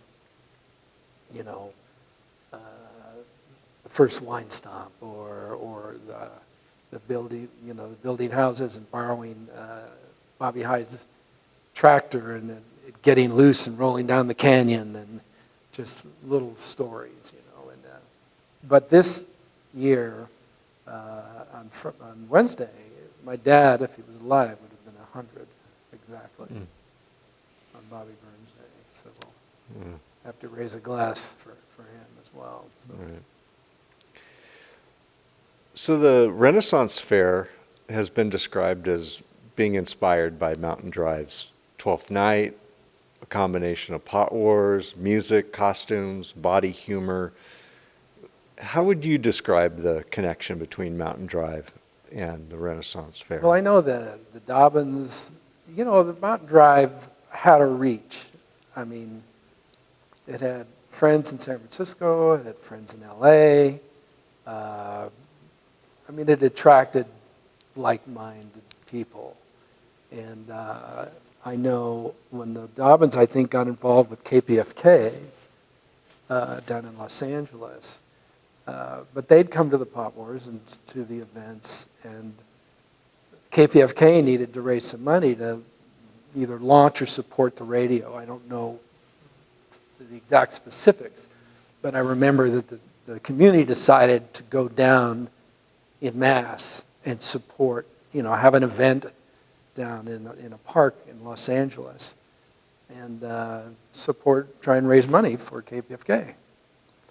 And so we did that a couple of times. And, the Renaissance Fair grew into quite a thing. And mountain drivers would sometimes participate in it. I mean, Chris Neely sold jewelry there for 30 years, long time.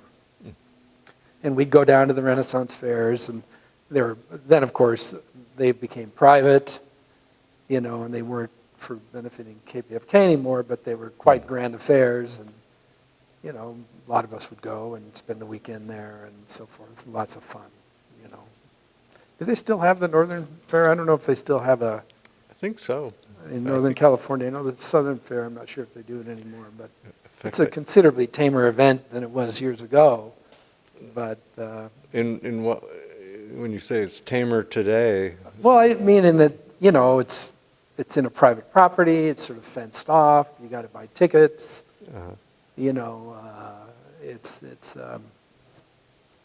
there's rules, and you got to be out by a certain time. I haven't been for so long, I don't really know, but they're holding it, I don't know, parking lots in Southern California or somewhere, I'm not sure where, Right. But it's still lots of vendors gathering, and I'm sure there's plays and skits and stuff, but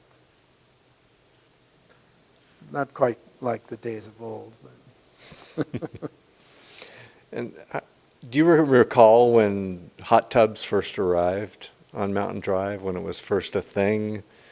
You described a hot tub kind of set up for the wine stomp. Right. Is that actually predate hot tubs on Mountain Drive, or Well, that was coincides? one of the first times that I saw a hot tub. I mean, Dick Johnson had a hot tub, and a couple of people had hot tubs that they jerry-rigged heating systems for.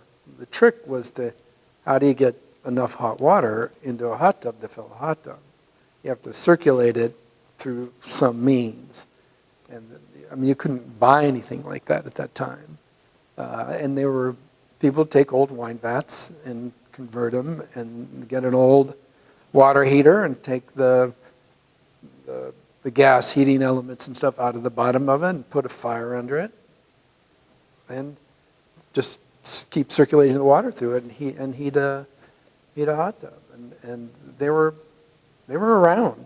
There were a number of them on Mountain Drive. And then Gordon and Grant started making them commercially, successfully. They still do. Right. They do a great job. And hot tubs were really nice in the wintertime. I was in mine this morning, as a matter of fact. Do you recall the New Year's Days regatta? Regatta, down at the harbor, you mean? Uh-huh. The sailing regatta? Sailing regatta. Or regatta? Well, regatta, which I understand had the fun name of regretta. Regatta, yeah. Because No surprise, yeah. There's always a sense of humor with everything, yeah. And since it was a sailing event, I figured your father figured prominently in Yeah, that. he did. Yeah, he did. And they'd race whatever little craft that they had that people would gather together. I remember them having that, but we didn't have too many of those. Uh-huh. But I do remember them doing that. I mean, they had kite flying contests. I know it's another thing my dad liked was kite flying. And then he had this regatta trophy that would pass to the winner of the kite flying contest. Uh-huh.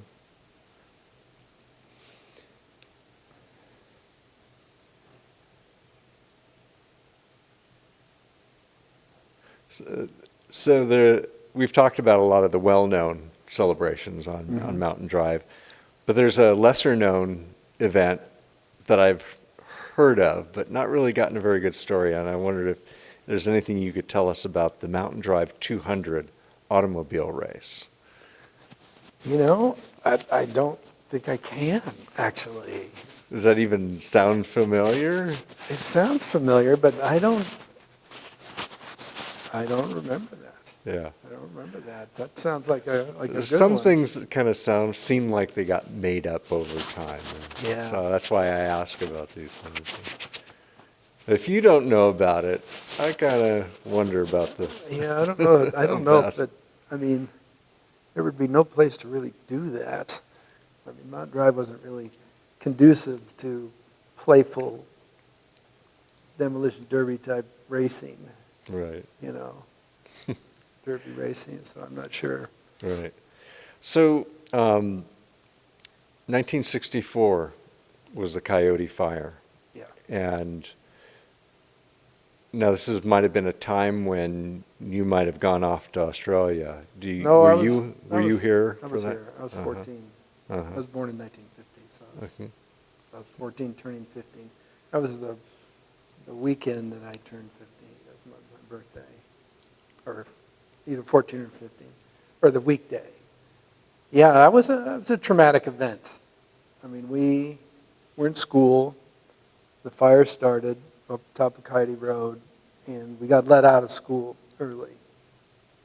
And I remember getting dropped off down by Cold Springs on the bus and seeing the fire in the hill, and then getting up there. And at that point, it had been through the neighborhood and was burning up at the Tea Gardens and Cold Springs Canyon, you know, moving east with the afternoon winds.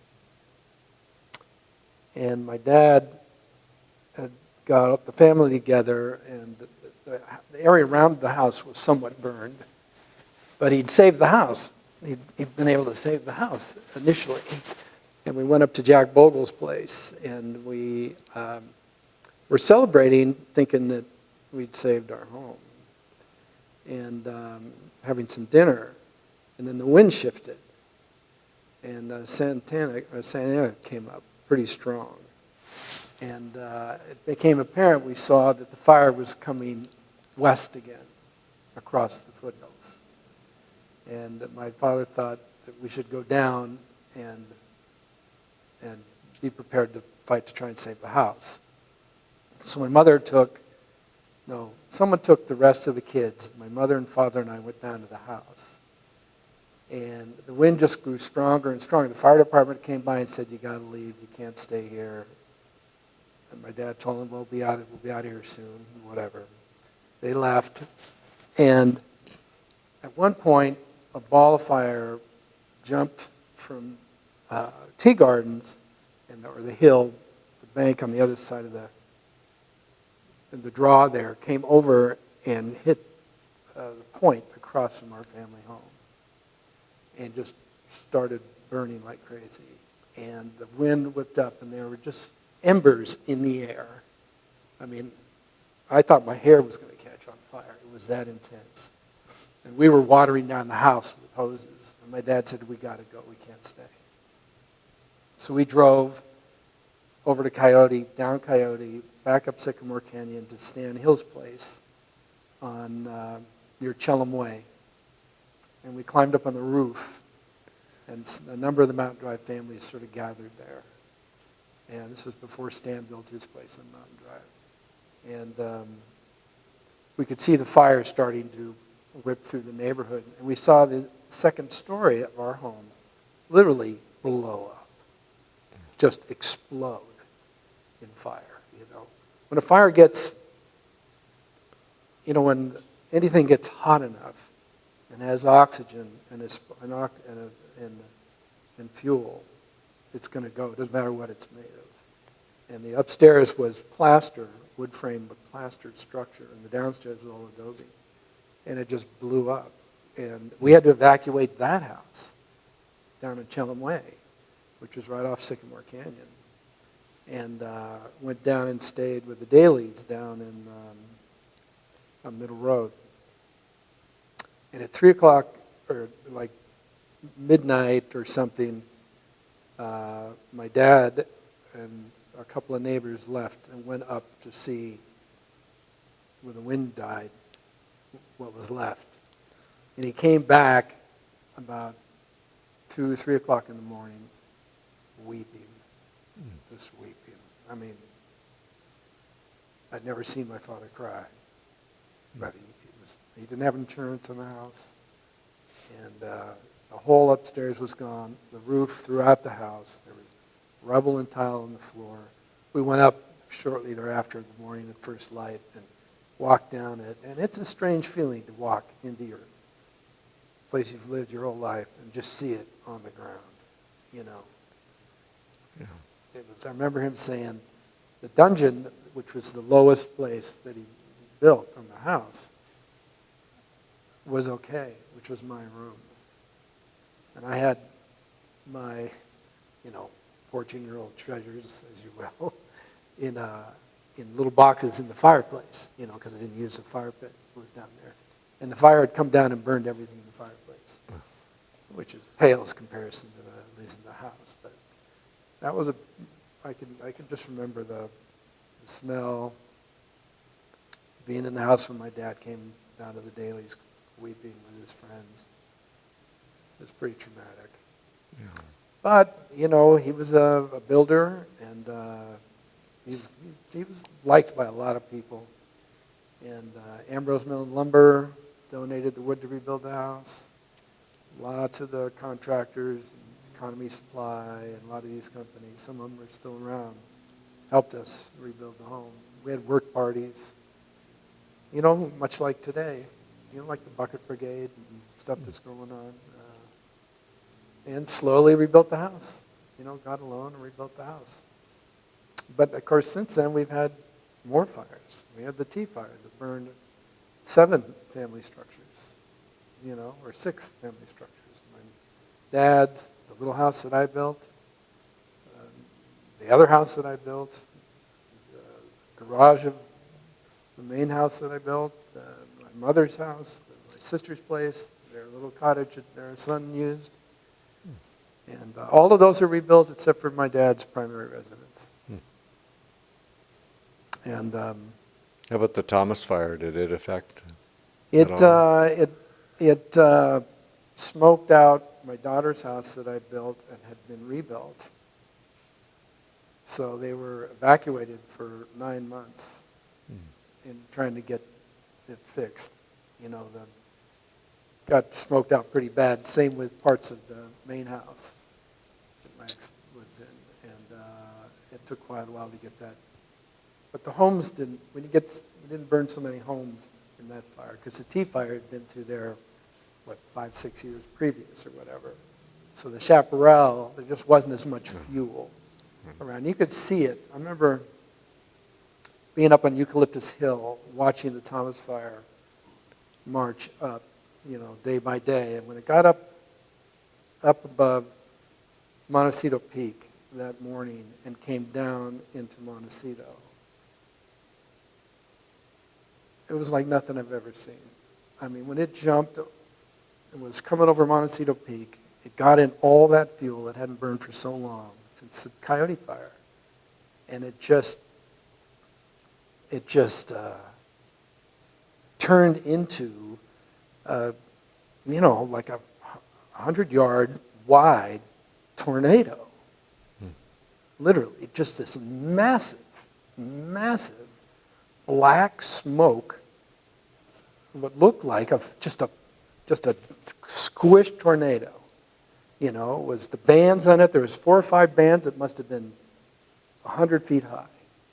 Big bands that wrapped around it like this. And it just, all this black sky and all this mountain, and the wind was just going berserk. I was way down on Eucalyptus Hill, and this thing just went, oh, well, fire when it gets that hot creates its own weather. And that's what it did. And it just moved down the canyon there. And then, but when it hit where the Tea Fire was, there wasn't as much fuel. So it would pop up here, it would pop up over there, and so forth. But when it came down that area that hadn't burned, it was breathtaking. Just really something. I'm seeing a lot of fires going up there. Sycamore Fire, the fires up in the pass, the Paint Fire. One of my old friends started the Sycamore Fire with flying a kite. You know, burned all the way down Sycamore Canyon, over Eucalyptus Hill and parts of the Riviera. It's part of what we live with here, you know? Yeah. So some mountain drivers have said the character of the community changed following the Coyote Fire. Perhaps was even a catalyst for a shift in the community. In what ways do you think that's true or not true? You know, I don't think it's true, really. I don't. I mean, it chased some people out of the community. You know, I can't be specific as to who. It was pretty traumatic. I mean, some people couldn't afford to rebuild and so forth.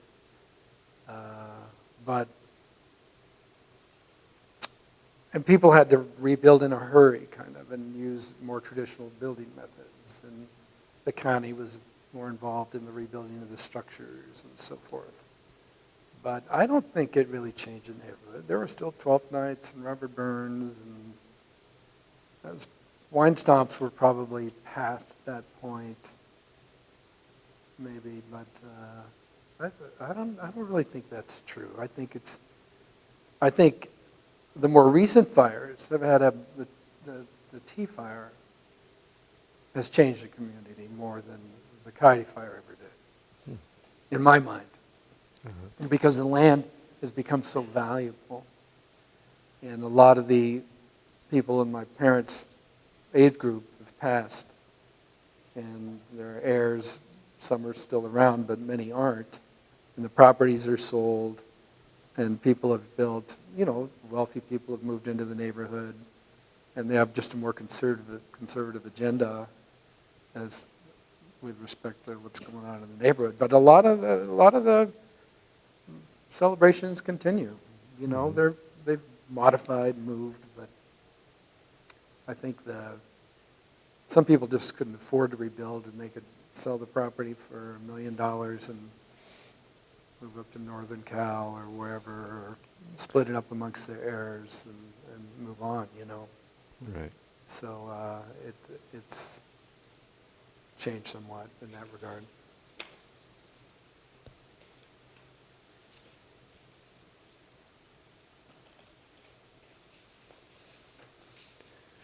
So we talked about alcoholism impacting the neighborhood, or you recall seeing the effects of it. How about the introduction of drugs on Mountain Drive? Well, this really sort of came about, it probably was even there a little before that, but in the mid-'60s, when I was 13, 14, 15. I do recall, my first memory of that would be my father telling my sisters and I, at that point my parents were split up, and my mom was living over in Banana Road.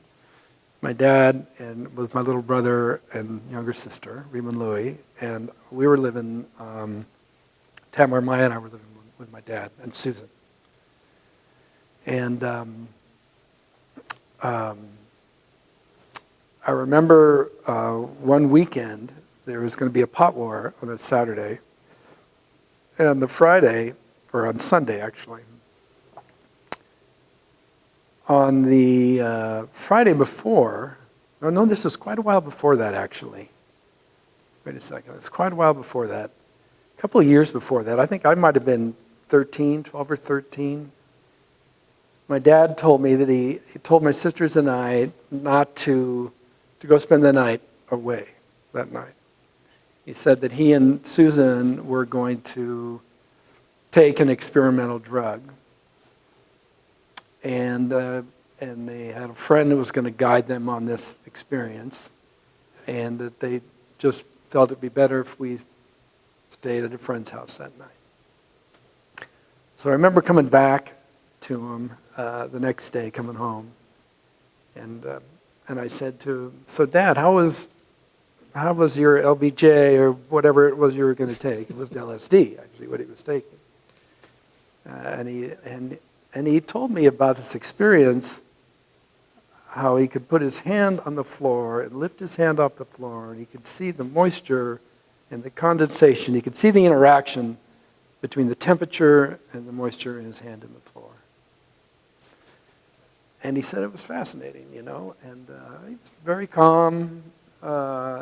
He'd had, apparently when some of the San Francisco folks and their friends in San Francisco were experimenting with this, they're pretty strict about how they went about it. They always had a straight person with them as a guide that had been there before, and because they could see that it could be abused. So he did it that one time. They did it, and they had a good experience, but it didn't seem to really change anything. And it wasn't maybe a year or two later, on a weekend that there was a pot war, as a matter of fact, as I started to mention, and he told us that he wanted us to stick around, spend the night at home that Saturday, and that in the morning that we were going to take a family acid trip.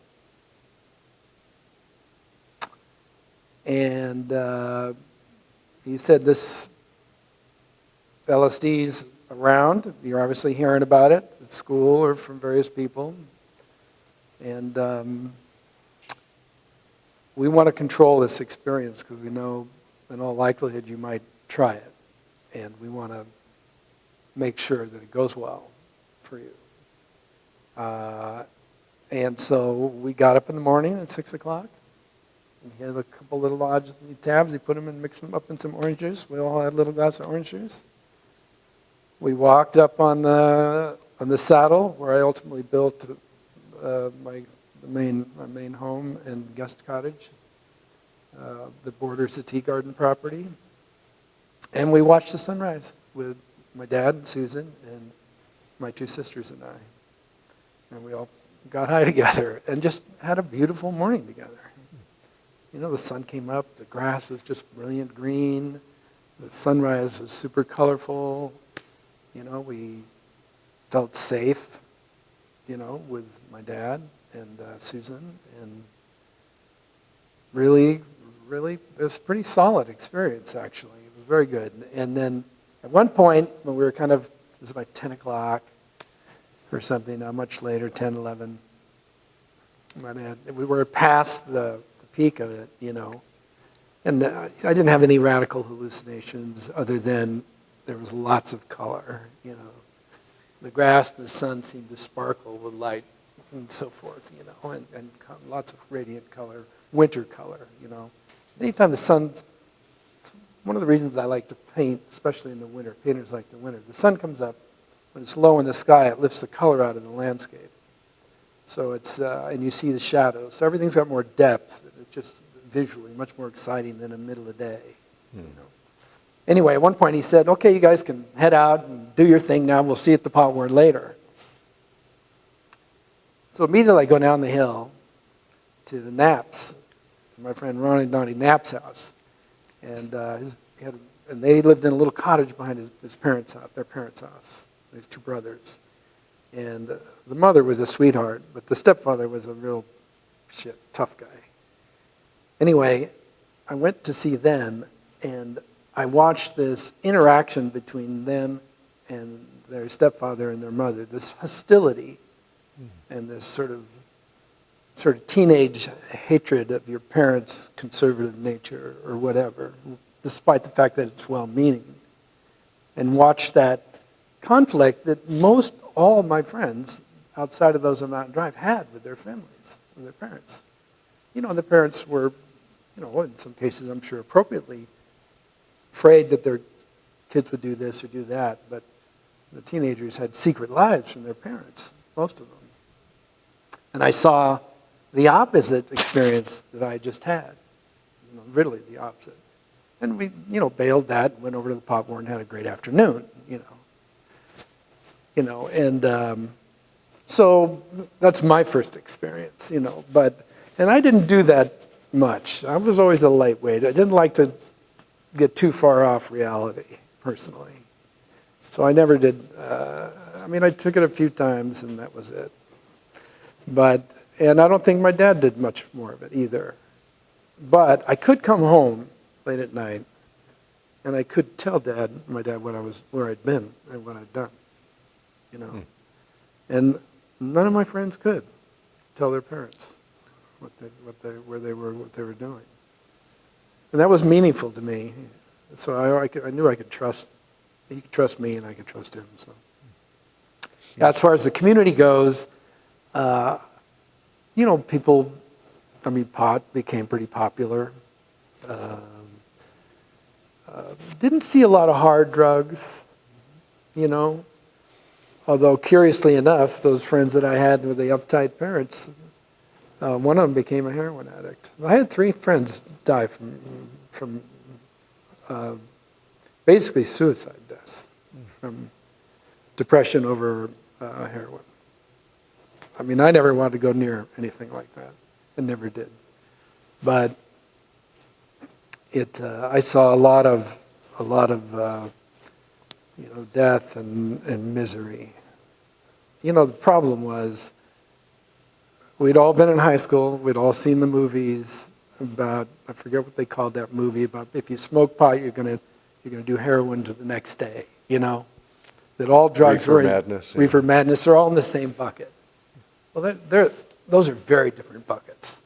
Marijuana and heroin are two very different buckets. And nowadays, of course, it's crazy out there. I mean, I feel for people and kids today. But when people realized that pot wasn't a suicide pill, that maybe all the drugs were like that. So there was no boundary. People said, well, let's just try it. You don't just try that. Some of the stuff you don't just try. And if you do, you've got to be damn careful. And some people pull out of it, but some don't. My younger brother, he ended up with a problem like that. And he's recovered, and he's been straight for 15 years, 20 years. But boy, that stuff takes its toll, But there wasn't a lot of that in Mountain Drive, per se. It was in the broader community in Montecito, rich kids with too much money and time on their hands, downtown, but not in Mountain Drive. Not amongst the kids on Mountain Drive, that were core community kids, really. So. All right. So, switching gears a little bit here, in the 1980s, the county became kind of determined to impose the building codes on Mountain Drive. Do you have any recollections of how that's affected your family's homes and lives over the years? Well, it certainly did. I mean,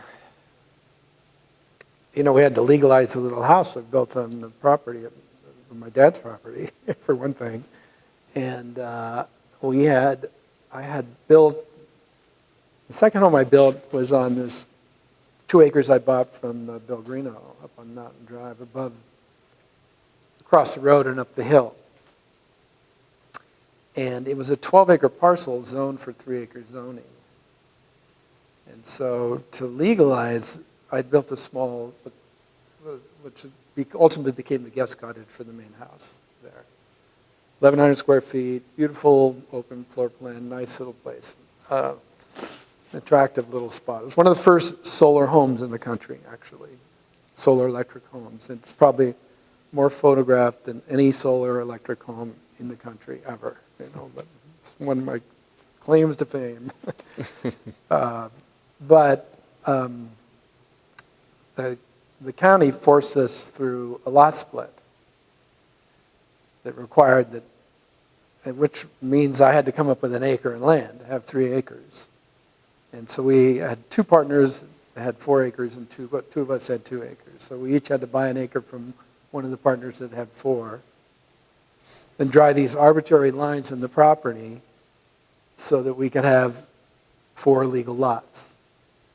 Otherwise, it was 1 legal lot, and we had all these non-conforming structures on it, 1 house and 1 guest house, So that was painful and expensive.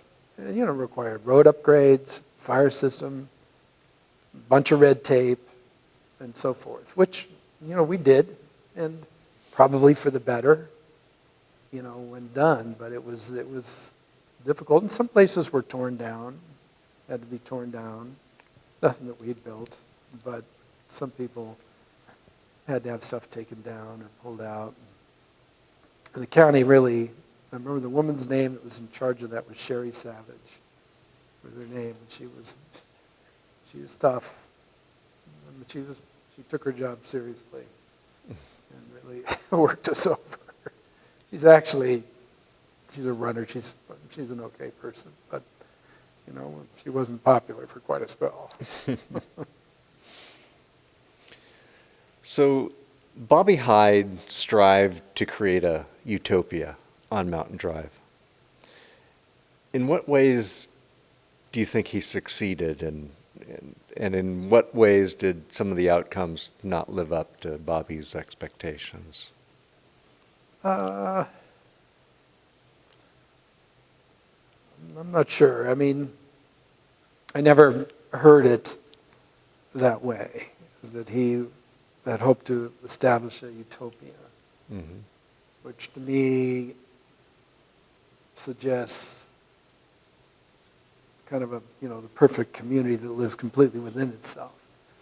Well, the community was really more of a neighborhood. There were social values, that were different than most of California, I suppose is fair to say, or certainly Santa Barbara. And traditions and so forth. And I mean, he succeeded in that he chose the people that built there and found people of similar mind, or people that were writers, teachers, artists, builders, whatever, people that were interested in living on the land and being on the land and being active that way, as opposed to dreaming of a tract house, lifestyle, and Goleta or whatever. So, I mean, a lot of what he started, look at the stuff that Jeff Shelton's doing, and some of the, I mean, he's inspired a lot of cool stuff. People that have gone off and done interesting things, and then Roger and Catherine, Catherine Lane, Merv's daughter, my stepsister, she's be an interesting one to talk to. I mentioned to you this before. Mm-hmm. When you down the road, when you get a chance, because she's saw the community a little more from an academic viewpoint.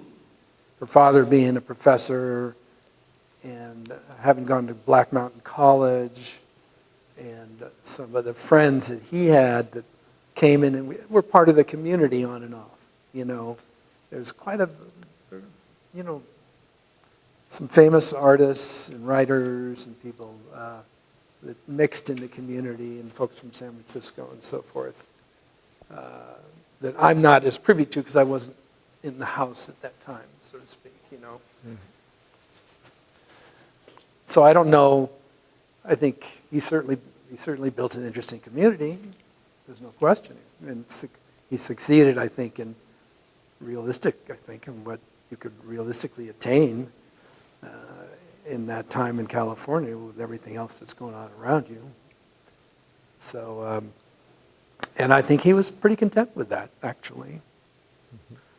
He seemed to me, he ultimately moved off Mountain Drive down onto, down by the high school, because it was too hard for him to manage the property there.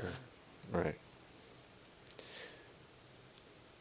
So, Rob, let me ask you one last question. There are some Mountain Drive personalities we're aware of but don't know a whole lot about. And you might not have run across them either. But I just checked to see if you can tell us a little bit about a few folks. Ray Hawthorne. I know Ray Hawthorne. I remember him. He had basically what to the casual observer would look like a junkyard, literally, of old cars and stuff. And he was a mechanic. And he lived below the mailboxes, about halfway down the hill to the right, down Lower Hyde Road, and he fixed everybody's cars. He kept everybody's cars. Then he just wore his greasy overalls and his blue shirt, and he's just an old curmudgeon dude. He let us mess around in his junkyard. He was a pretty neat guy, and he fixed everybody's cars. Smoked his cigarettes constantly. He was dirty as all get out. His hands are always covered in grease. His shack was who knows what. I mean, it was pretty basic. And but he fixed my parents' cars and everybody else. Mm-hmm. He was okay. I mean, I think the Peaks ultimately bought that property, mm-hmm. and Michael Peak's ex-wife, and Ziggy Peak, and his brother. I'm just drawing a blank right now. His older brother grew up there, and his sister grew up there.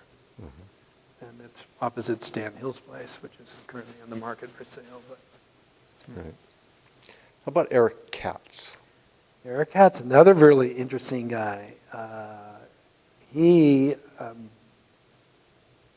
was really into Baroque music and things, and he was a founder of a group called, I think, the Calabian